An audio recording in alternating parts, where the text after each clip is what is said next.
बहुत समय पहले राजस्थान के एक छोटे से गांव में एक किसान रोज एक अजीब दृश्य देखता था। हर सुबह उसकी गाय गांव के बाहर एक ही स्थान पर जाकर रुक जाती है और जैसे ही वह उस स्थान पर रुकती है उसके थनों से अपने आप दूध बहने लगता है जो सीधा जमीन पर गिरकर धरा में समा जाता था। किसान यह सब दृश्य देखकर हैरान हो जाता था और सोचता था कि यह दूध गायब कहाँ हो जाता है, आखिर इस जगह में ऐसा क्या है। वह यह दृश्य रोज देखता था।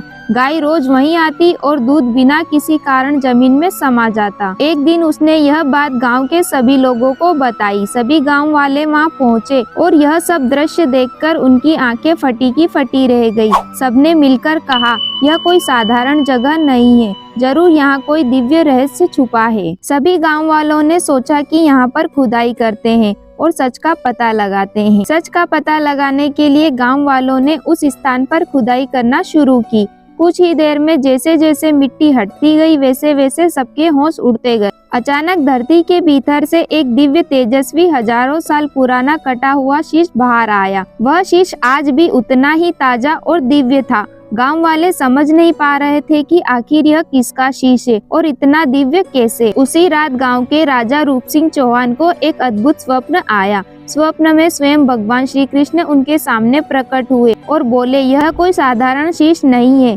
यह महाबली बर्बरीक का दिव्य शीश है। इसे सम्मान पूर्वक स्थापित करो और यहाँ एक भव्य मंदिर बनवाओ। सुबह होते ही राजा ने श्री कृष्ण की आज्ञा का पालन किया और सन 1027 ईस्वी में कार्तिक शुक्ल एकादशी के दिन इस दिव्य शीश की स्थापना की गई। यह शीश इतना दिव्य क्यों था, आइए महाभारत की ओर चलते हैं। बर्बरीक भीम के पोते और घटोत्कच के पुत्र। उनके पास 3 अद्भुत बाण थे। पहला बाण पूरी दुनिया की वस्तुओं को चिन्हित करता, दूसरा सब कुछ नष्ट कर देता और तीसरा सबको फिर से एकत्रित कर लेता। इन तीनों बाणों की शक्ति से बर्बरीक अकेले ही महाभारत का युद्ध जीत सकते थे और युद्ध का संतुलन बिगड़ जाता। इसलिए भगवान श्री कृष्ण ने उनसे कहा, बर्बरीक धर्म की रक्षा के लिए तुम्हें अपना शीश मुझे दान में देना होगा। बर्बरीक मुस्कुराए और बिना किसी संकोच किए अपना शीश श्री कृष्ण को अर्पित कर दिया और भगवान श्री कृष्ण प्रसन्न होकर उन्हें वरदान दिया, कलयुग में तुम श्याम नाम से पूजे जाओगे और जो हार कर दुखी होकर निराश होकर तुम्हारे पास आएगा तुम उसका सहारा बनोगे,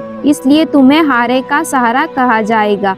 आज भी वही बर्बरीक खाटू श्याम जी के रूप में पूजे जाते हैं। जो भी सच्चे मन से पुकारता है श्याम बाबा उसका भार अपने सिर ले लेते हैं। बोलो जय श्री श्याम। आपको यह जानकारी कैसी लगी मुझे कमेंट्स में जरूर बताएं और ऐसी और धार्मिक वीडियोस के लिए मेरे चैनल को सब्सक्राइब करें। राधे राधे।